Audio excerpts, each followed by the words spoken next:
កែភ្នែកបងបានសំលឹងអូនបានបាញ់ជាងប្រាប់ពីអត្តន័យថាចិត្តថ្លៃក៏មានអូនខ្លាំងដែរមែនទេ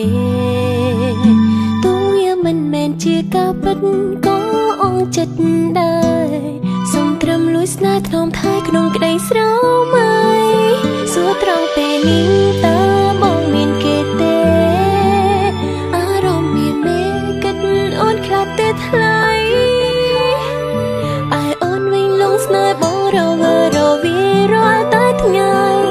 ចិត្តស្រមោស្រមៃម្នាក់